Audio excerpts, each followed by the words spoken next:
Quero saudar a nossa igreja com a paz do Senhor. Amém.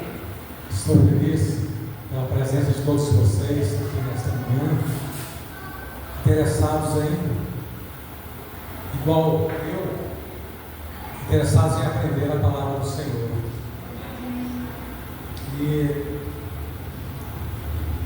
o título desta lição, dessa revista, é O Obreiro de Deus. E nós, para sermos obreiros de Deus, a primeira coisa que nós temos que ser é chamados por Deus. Quem aqui foi chamado por Deus? Amém. Todos existem? Tem algum aqui que não foi chamado por Deus? A palavra do Senhor diz que muitos são chamados, mas para sermos escolhidos, nós temos um processo. E essa revista, irmãos, ela é um curso de como nós sermos obreiros do Senhor. Tudo que nós vamos fazer, nós temos que ter uma preparação. E essa revista aqui, ela é um curso que nós estamos fazendo nesse sentido, de nos prepararmos para servir ao Senhor. Quando nós vamos trabalhar numa empresa, no órgão, no governo, nós vamos aprender ali os trâmites, vamos aprender para que nós possamos prestar aquele serviço. E Jesus, quando chamou os seus discípulos, ele passou 3 anos e meio ensinando os seus discípulos para que depois eles pudessem fazer a obra do Senhor. E nós estamos aqui para servir ao Senhor, para fazer a vontade do Senhor. O textual, como já foi dito, Jesus falou: quem me serve precisa seguir-me, e onde eu estou, o meu servo também estará. Aquele que me serve, meu Pai o honrará. Aquele que me serve, o meu Pai o honrará. Então, quem segue a Jesus, ele precisa seguir. Quem serve precisa seguir a Jesus. E onde eu estou, o meu servo também estará. Quando nós pensamos nesse versículo, nós vamos pensar em tudo aquilo que Jesus fez. Jesus trabalhou sempre. Jesus foi de oração. Jesus, ele amou. Jesus, ele serviu. Jesus, ele lavou os pés dos discípulos. Nós, como servos do Senhor, nós temos que seguir o exemplo de Jesus. E o título aqui está dizendo: o obreiro que serve com excelência. E nós temos que buscarmos servir com excelência, fazer a obra do Senhor com excelência. Porque se nós não fizermos a obra do Senhor com excelência, nós seremos reprovados. E nós estamos procurando sermos aprovados por Deus. Não é ser aprovados em um vestibular. Quando nós pretendemos cursar uma faculdade, nós lutamos, as pessoas sofrem para passar no vestibular. É uma batalha tremenda para passar no vestibular. E quando ele passa no vestibular, ele vai passar em alguns anos na faculdade estudando. Vai se esforçar muito mesmo para que ele possa passar naquele curso. Exemplo, o curso de Direito. Ele estuda, e depois ele vai ter que fazer aquele exame da OAB que eu tenho dedicado a 3 pessoas que passaram por essa situação. É muito estudo. Quem já passou por isso, não é fácil. Tem que se dedicar mesmo. E depois que passa, para conseguir passar num concurso, é uma batalha tremenda. E nós não podemos, irmãos, querer ser obreiro do Senhor de qualquer maneira. Não podemos achar que é para o Senhor do jeito que eu puder, do jeito que eu quiser. É isso mesmo. Ele está precisando de mim. Quando nós pensamos no concurso, nós estamos precisando do concurso. Mas quando é nós para com Deus, não é Ele que está precisando de mim. Para mim, de qualquer jeito, de qualquer hora, de qualquer dia, de qualquer maneira, sabe? Não preciso de orar, não preciso de ler a palavra do Senhor, não preciso dedicar, não, de jeito isso aí, sabe? Deus é de menos. temos para mim. E nós temos que parar e analisar como nós estamos servindo ao Senhor. E a lição de classe, ela diz, Lucas capítulo 14, a partir do versículo 28. Pois qual de vós, querendo edificar uma torre, não se assenta primeiro a fazer as contas dos gastos, para ver se tem com que acabar? O irmão Lócio é construtor, e sabe disso. Quando vai se construir um prédio, a primeira coisa que nós temos que fazer é analisar, mesmo os recursos que nós temos, aquilo que nós temos à nossa disposição, ver as nossas possibilidades, as nossas capacidades. Nós temos que pensar, analisar ponto a ponto, para ver se nós podemos construir aquele prédio. Porque se nós fizermos de qualquer maneira, aquela torre vai cair. Aquela torre vai cair. E está lá em 2 Coríntios capítulo 5, que no decorrer da nossa jornada, depois que nós fizermos tudo, a nossa obra, o nosso trabalho, a nossa vida será analisada. E depois, ali tem aqueles galardões, tem o ouro, né? O trabalho que a pessoa fez. E tem aquele também que o trabalho dele, a vida dele, vai se tornar em nada, em pó, em cinza, né? Porque ele não analisou, e não teve foco em servir ao Senhor, e não teve propósito em servir ao Senhor. E muitas vezes nós vemos coisas ruírem, a vida espiritual da pessoa ruir, a vida familiar ruir, a vida profissional acabar, porque a pessoa não teve propósito. Isso é muito sério. Eu me lembro, talvez muitos de vocês lembram, do deputado Sérgio Naia. Com certeza o irmão Watson lembra, o deputado Sérgio Naia, deputado que tinha uma grande projeção. Um certo dia, ele estava na Câmara dos Deputados, e lá contando lá, sendo gravado, contando lá para os outros deputados: olha, aquele prédio que eu fiz lá em São Paulo, aquele prédio que eu fiz em tal lugar, fiz um lá e outro lugar, aquele prédio ali, eu fiz com areia do mar, baratinha ali, contando, morria de rir. Não deu 2 meses, o prédio lá com mais de 200 moradores, que nasceu, desabou. Levou algum tempo no local também. O que aconteceu com o Sérgio Naia? Foi caçado, porque ele falou publicamente o que tinha feito, depois o prédio dele caiu.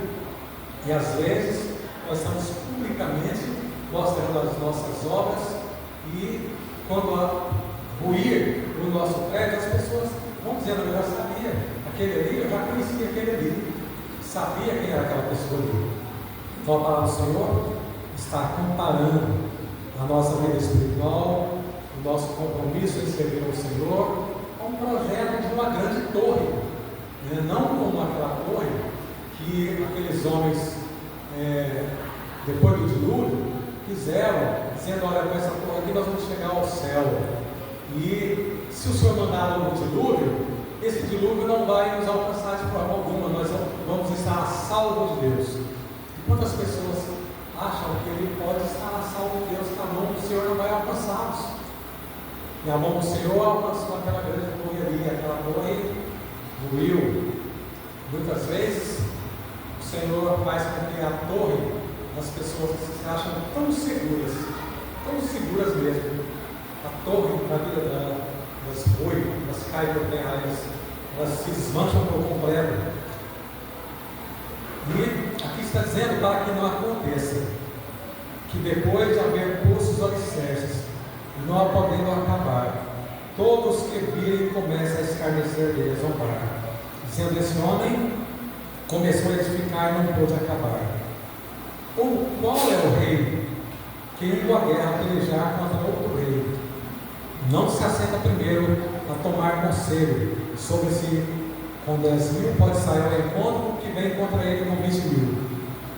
De outra maneira, estando o outro ainda longe, manda embaixadores e pede condições de paz.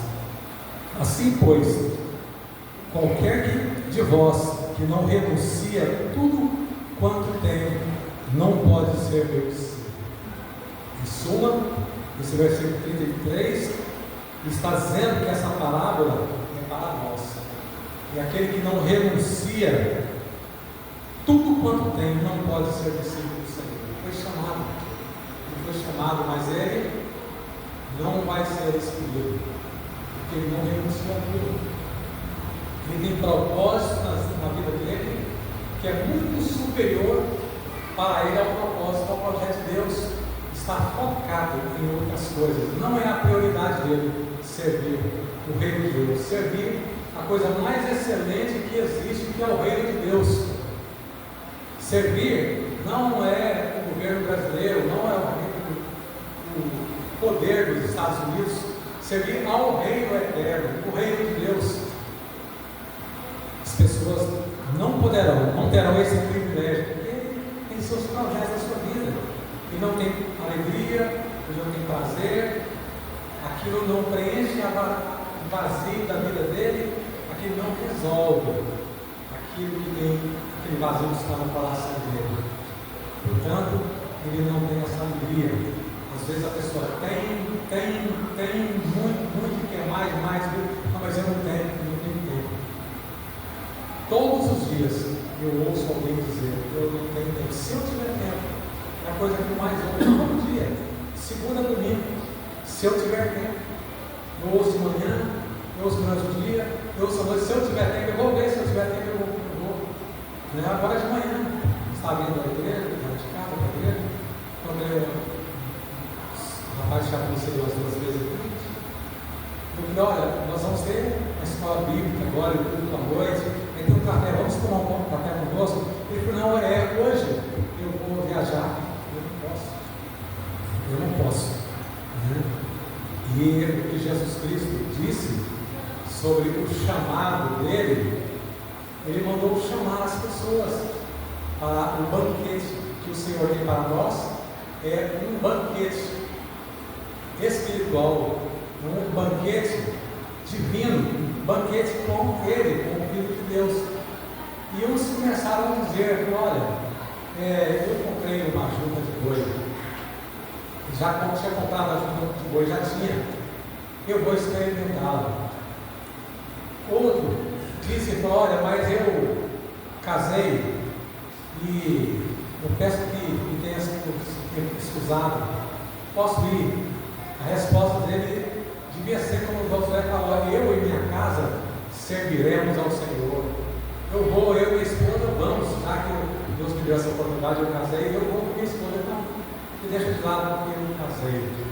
Aquilo que Deus deu para ele é motivo dele dizer que não pode servir ao Senhor. Ele foi chamado, mas ele não foi escolhido.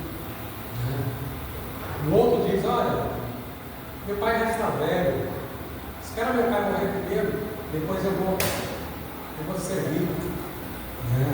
E a resposta do Senhor é essa: assim, pois qualquer de vós que não renuncia a tudo quanto tem, não pode ser renunciado. Irmãos, essa é a maior perda que existe. Todos nós já vimos histórias de pessoas que perdeu a entrada para fazer a prova do vestibular e nem sabia que se ele ia passar ou não.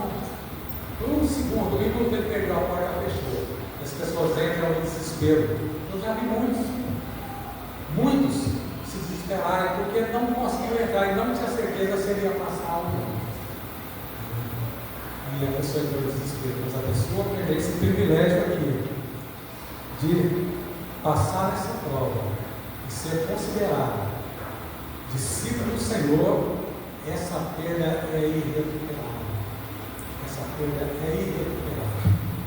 Irmãos, vale a pena obedecer a palavra do Senhor e renunciar o nosso eu, o nosso projeto pessoal, a nossa vaidade, renunciar a nossa indiferença. Quando nós estudamos ali, na lição passada, que ela falou do servo temeroso, daquele servo que teve medo, que foi medroso, de forma alguma ali muito menos em Apocalipse, não está falando da pessoa que é tímido de jeito nenhum. Tímido, eu conheço pessoas assim, altamente cultas, que são extremamente tímidos. Conheci um senhor que foi presidente do Banco de Jorge de Brasília, e ele falava assim: eu tenho tanta dificuldade que eu não dou conta de falar se tiver 10 pessoas. Ele não vai para o primeiro por aquilo dele, não. Aquele é um problema emocional, um problema físico. Mas a palavra do Senhor está dizendo isso que o Senhor está dizendo aqui. As pessoas que se acovardaram para receber o Senhor, as pessoas que tiveram timidez em servir ao Senhor, desinteresse, as pessoas desinteressadas em servir ao Senhor, tiveram vontade, não tiveram empenho, não se dedicaram ao Senhor de jeito, não tiveram os seus focos pessoais, seus projetos pessoais, e deixaram de lado o autor da vida, aquele que nos deu a vida, aquele que morreu na cruz do Calvário para nos salvar. Então a palavra do Senhor está chamando essas pessoas de quê? De covardes. Usou de covardia. Para com o reino do Senhor, está chamado para o reino. Ele menosprezou o reino de Deus. Então isso é muito triste. E quando essa passagem que nós estamos lendo está falando aqui de um rei que foi chamado,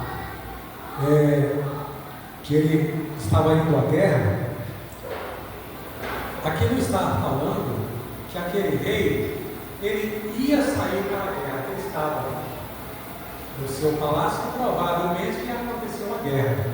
Aqui está dizendo que ele já estava a caminho da guerra. Isso quer dizer que nós já estamos a caminho. Nós temos a possibilidade de voltar, desistir. A palavra do Senhor diz que o Senhor não tem prazer naqueles que retroagem, aqueles que desistem. O Senhor tem tristeza quando a pessoa faz isso. E ele não teria essa possibilidade nessa posição que ele estava agora.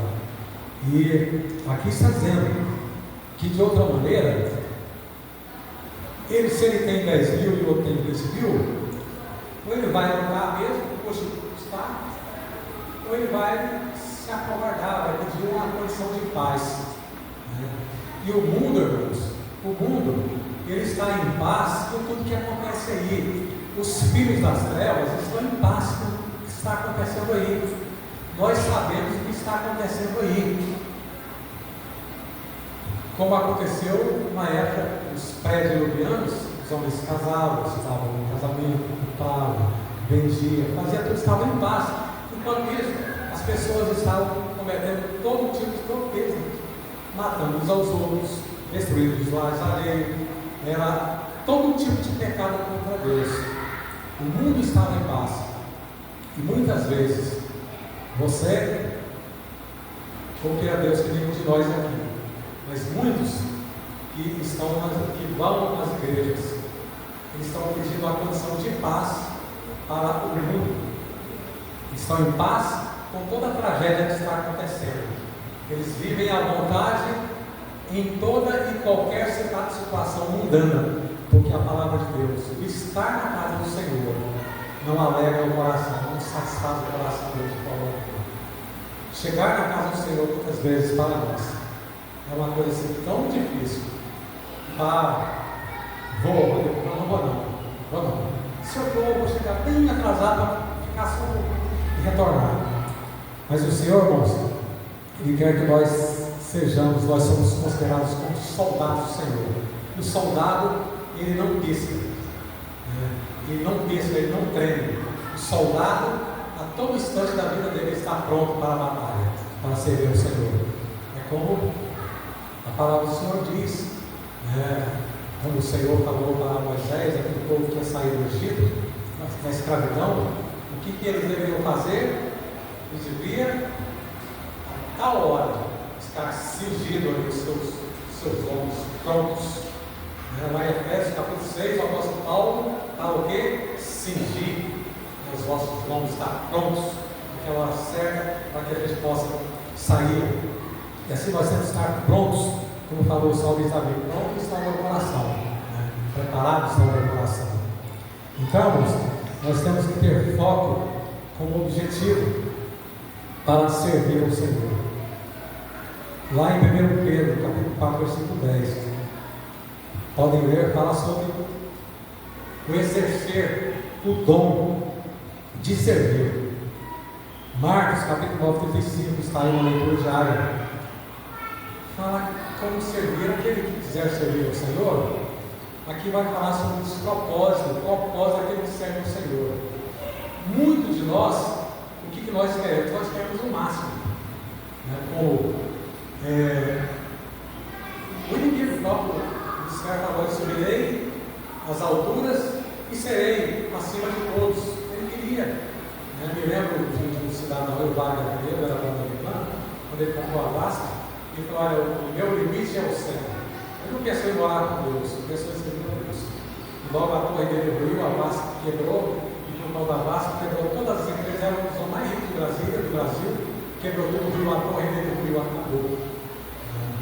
E no final aí, a mulher dele já velha, perdeu tudo a justiça, como tudo tinha uma fazenda em Mato Grosso que não acabava mais. A mulher dele não quer nada nessa vida, só quer o passe. Lança os teus projetos ao Senhor, para que eles possam prosperar. E os nossos projetos, eles passam, primeiramente, pelo privilégio de servir o Senhor. E Jesus dá um exemplo, está lá em Marcos capítulo 35, dizendo: aquele que quiser ser o primeiro, quando você quiser crescer ser máximo, qual é o remédio? Servir é ser o último. Naquela listagem que nós falamos ali do apóstolo Paulo, ele colocou embaixo, depois colocou Apolo, depois colocou Pedro, e em cima colocou Jesus Cristo. Então, quando você quer crescer, olha, seja o mínimo, seja o menor. Começa a servir. Qual foi o exemplo que Jesus Cristo deu? Serviu, o que mais que fez? Lavou os pés.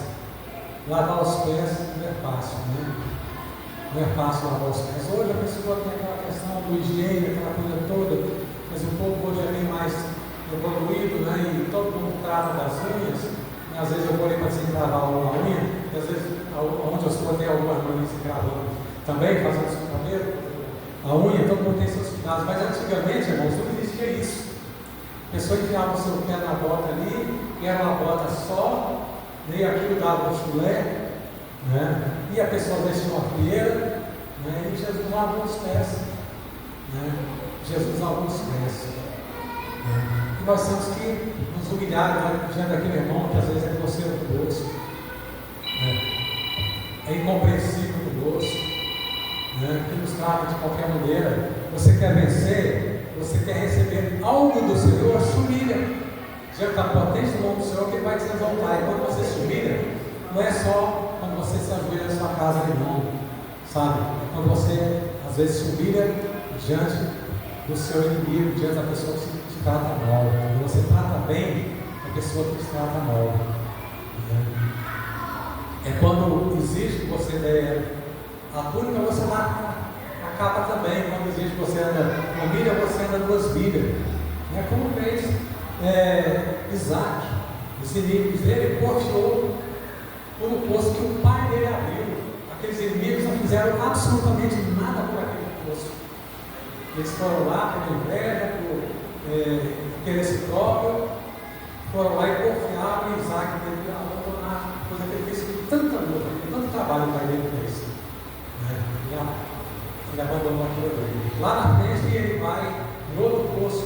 Os inimigos foram atrás, ele estava com a corriola todinha e foram atrás.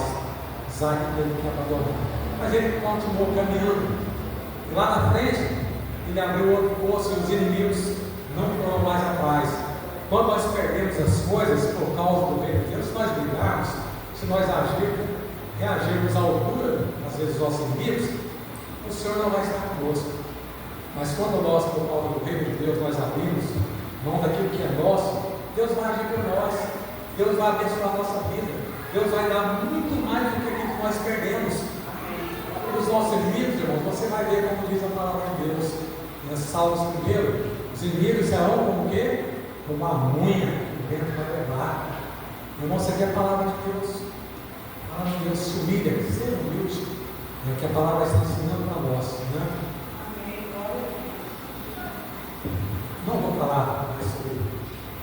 saltar alguns textos, porque o nosso tempo já é avançado, mas aqui no ponto 1 está falando, focalizando nas prioridades cristãs. Os irmãos, prestem atenção, porque vai ter uma pergunta lá na frente que vai falar sobre esse tópico aqui.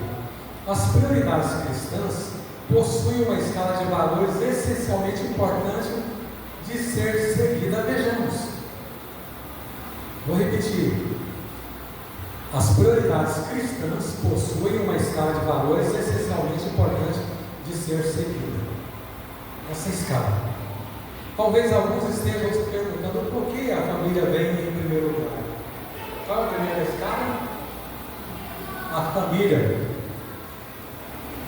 Veja bem, é impossível servir a Deus com excelência se a família não estiver bem. Primeiro, nós temos que cuidar da nossa casa, trabalhar na nossa casa, para cumprir aquilo que Josué falou: eu e a minha casa serviremos ao Senhor. Se a nossa casa não estiver bem, como que nós vamos servir perfeitamente ao Senhor? Como que nós vamos servir com excelência ao reino de Deus? Primeiramente, havendo conflito entre o marido e a esposa, as orações de ambos são impedidas. Está lá em 1 Pedro, capítulo 3, versículo 7. Se haver conflito entre os cônjuges, aquela oração vai ser impedida. Andarão dois juntos se não estiver em acordo? Não.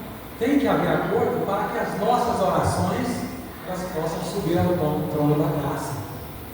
Tem que haver acordo, e para haver acordo, nós temos que renunciar. A palavra está dizendo aqui, no versículo 33 do capítulo 22 de Lucas, renunciar, tem que haver renúncia, para que possa haver um acordo, e para que nós possamos orar, para que a nossa oração ela possa subir ao trono da graça. Tópico 2, princípios da excelência. Aprendendo a usar o recurso do tempo. Outro fator importantíssimo. Você tem tempo para Deus? Você tem tempo para Deus? Você não tem tempo? Você está cansado? Você tem outras coisas? Hoje igreja não. Irmãos, eu também tenho muitas coisas a fazer. Muitas coisas a fazer. Minha casa, às vezes eu tenho, com muita alegria, eu tenho esse privilégio de ajudar a casa da minha filha, minhas netas, Deus me deu, e outras pessoas que eu preciso servir também. Mas eu tenho a coisa mais prioritária que existe para mim, é a obra do Senhor. Nesse sentido, irmãos, às vezes eu mesmo assim, para baixo, cansado, mas eu penso que eu não posso estar aqui. Quando eu saio de casa, dentro daquele postal cheio de gente, eu converso com aquela fila de gente. Ou eu vou para os pontos de ônibus. E quando chega às 9 horas eu estou cansado. E eu volto para casa para descansar, fazer alguma coisa. E à noite eu pegar, mas eu vou. Vou para a praça, vou para todos os bares, vou para aqueles restaurantes na Ambulância. E eu tenho que estudar a palavra de Deus, eu tenho que vir para a igreja. E eu também tenho dificuldade de saúde, dificuldade para dormir. Eu sinto dores, dor de cabeça, mas eu penso assim: olha, aqui o apóstolo Paulo falou: ai de mim se eu não pregar a palavra de Deus. Às vezes eu estou em casa, como estava, já tinha seguido por ele uma parte do dia, mas eu tenho que sair daqui. Quando eu ouço palavras que as pessoas falam, dizendo: olha, eu realmente estou precisando disso aqui. E só um parênteses, esse por ele nós dizendo, irmão, é uma mensagem mesmo excelente, muito bom mesmo. Sei que vocês vão ter alegria de distribuir, entregar às pessoas, porque está muito chamativo esse folheto da palavra de Deus. Então, primeiro recurso, usar o tempo. Não é a gente que cria. Você vê de falar: eu não tenho tempo, você nunca vai ter. O que Salomão falou? Aquele que olha o quê? O tempo é que fica olhando, ele nunca vai semear. Nós estamos falando de quê? De semeador. Mas se você falar: eu nunca vou ter na minha vida para eu evangelizar, eu nunca vou ter para seguir o poder, eu nunca vou ter para visitar uma pessoa, eu nunca vou ter para a igreja, eu não tenho tempo, você nunca realmente não tem tempo. Quando você faz está agradando a Deus. Isso é ser possível de todo o coração. Eu estava falando com a essa semana e falando da situação. Pensando em outras pessoas aqui, um morador que morou lá na minha casa, o seu Iris, por exemplo, só um pouco, relativamente muito próximo. E não sei se vocês conheceram. E na época eu tinha umas filhas, bem jovem, essa semana se foi comer, eu fui naquela distribuidora de bebida. E aí eu estou entregando ali para aquelas pessoas que estavam comprando a bebida ali. E aí um rapaz falou: ô senhor, o senhor me conhece? Eu falei: não. Não, eu sou filho do Luiz, mora lá na sua casa, lá na Sete. Eu falei: ô rapaz, que prazer, como é que está seu pai e sua mãe? Eu falei: não, naquela época do Covid, os dois morreram do Covid. E aí, eu estava falando com o pastor Gael, eu falei: olha, tanta coisa que já passou na minha vida. Deus tem um propósito na minha vida. E eu tenho entendido isso, Deus tem um propósito na minha vida. Porque, irmão, a pessoa que há mais de 30 anos atrás foi diagnosticada com um nódulo de quase 3 centímetros no pulmão, que os médicos olhou para mim assim: você tem filho? Você é casado? Operar com tumor na cabeça, de câncer. Operar com necrose dos 2 lados. E hoje eu estou andando de moto. E os problemas que eu tive na vida. E eu estou aqui, eu falo para mim todos os dias: eu não posso estar aqui nessa cama, eu não posso estar aqui nessa cadeira. Se eu estou vivo, se eu estou respirando, eu vivi na época do Covid, 19 dias naquela situação, desesperado nos aparelhos e desesperado com vontade de respirar. Não tinha aparelho que pudesse me resolver o meu problema, desespero por respirar. E eu fico pensando: como que eu estou respirando? Normalmente, porque eu vou estar aqui. Eu tenho que servir, eu tenho que trabalhar para o Senhor. Então, eu não posso alegar. E nenhum de vocês que estão sentados aqui tem esse privilégio de estar sentado aqui. Pode alegar que você não tem tempo para estar na casa do Senhor, para servir o Senhor. Vamos adiantar. Ter tempo, além de outros fatores, é o principal recurso que temos.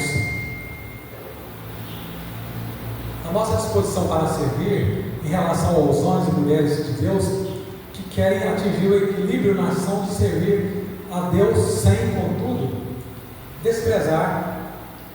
Primeiro, nós vamos servir a Deus, contudo, sem primeiro desprezar a família. Saber usar o tempo na condição de investimento nessas duas áreas é um forte componente a ser atribuído a seu favor, visto que a doação de tempo é fundamental no bem-estar da família e no crescimento da obra de Deus. Não vamos ler o texto, que nós já estamos no nosso horário avançado. Terceiro tópico: as causas das obras inacabadas. As duas parábolas nos descrevem sobre o perigo das obras inacabadas, as quais podem ser percebidas pelo seguinte aspecto. Você viu o perigo das obras inacabadas? Viu? A pessoa começou a morrer. Viu o que aconteceu com ele? Viu com o rei que ficou naquela situação: eu vou me entregar. Por quê? Porque a obra dele foi inacabada. Então ele se resolveu se entregar. E quantos estão se entregando hoje em dia? Ao pecado, ao mundanismo, porque ele não se preparou. Está falando a palavra de preparação. O período no qual nós vivemos pode ser considerado crítico pela falta de saúde na espiritualidade. Saúde na espiritualidade. Pessoas doentes na espiritualidade. Adoeceram, estão doentes. Por quê? Porque ele tem um médico à disposição, o médico dos médicos, mas ele não vem ao médico dos médicos. Ele é desobediente, ele é negligente. Ele está desprezando aquilo que ele tem à sua disposição. Ele quer andar através dos seus caminhos.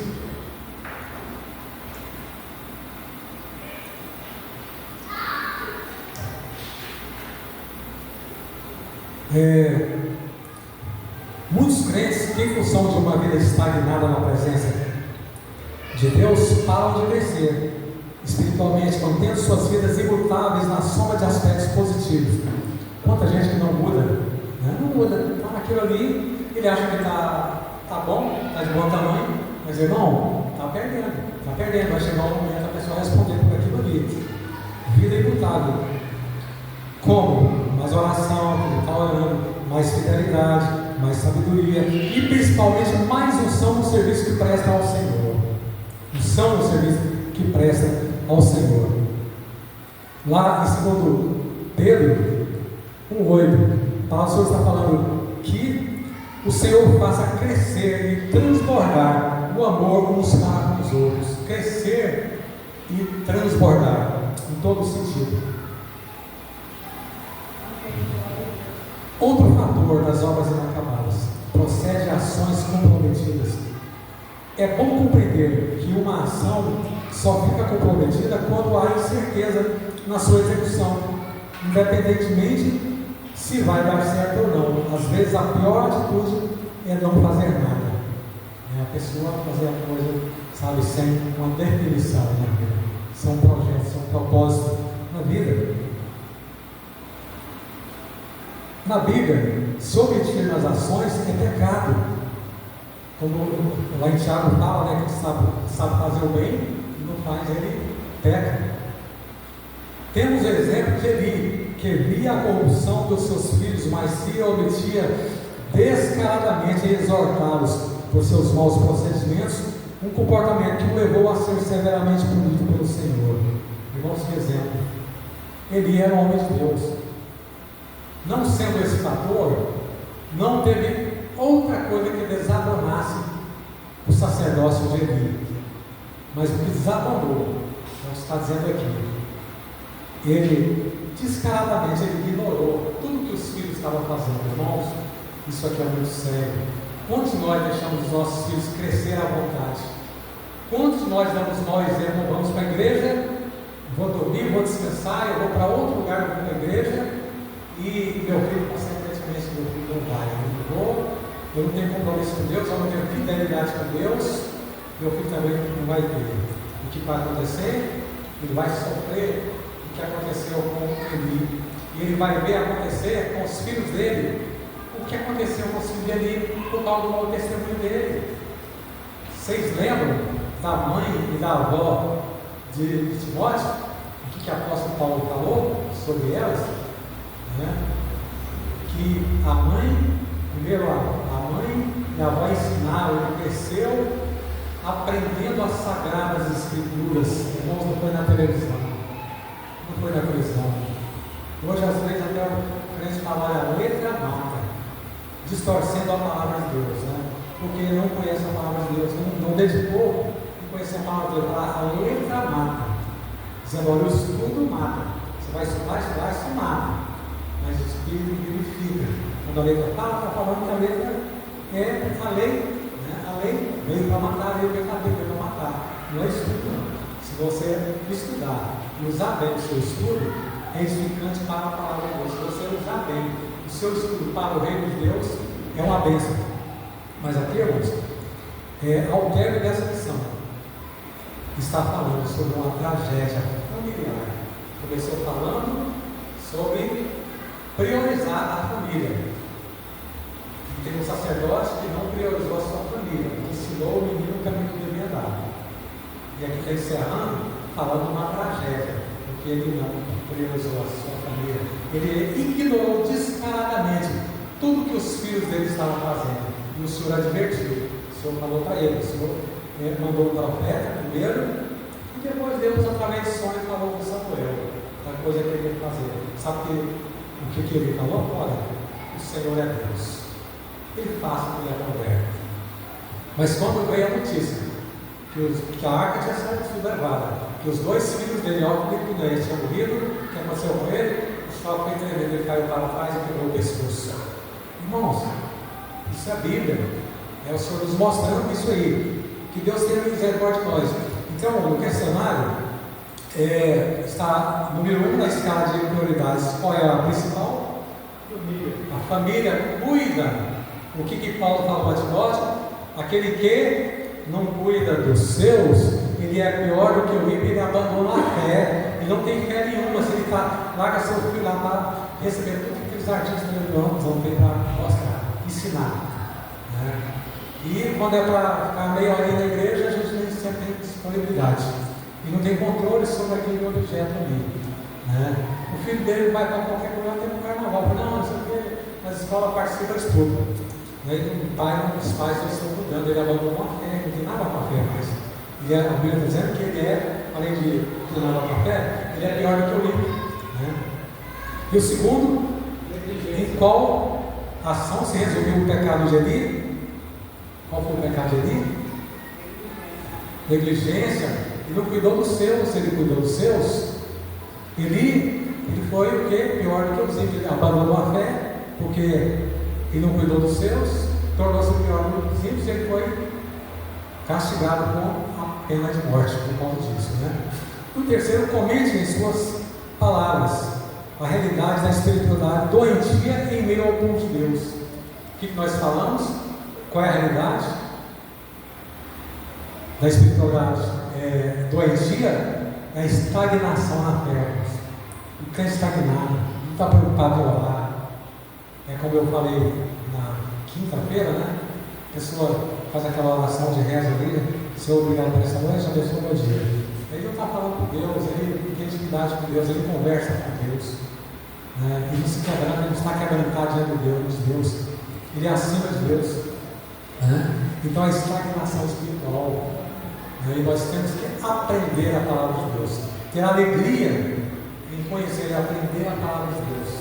Irmãos, tanta coisa que nós vacilamos porque nós não procuramos aprender a palavra de Deus. Que Deus tenha misericórdia, que nós possamos nos dedicar em conhecer, em aprender a palavra de Deus, sermos verdadeiros discípulos. Irmãos, venham aprender a palavra de Deus. Esse curso aqui, o obreiro de Deus, venham aprender a palavra de Deus. Deus vai abençoar você, a sua família e a sua geração. Que Deus nos abençoe.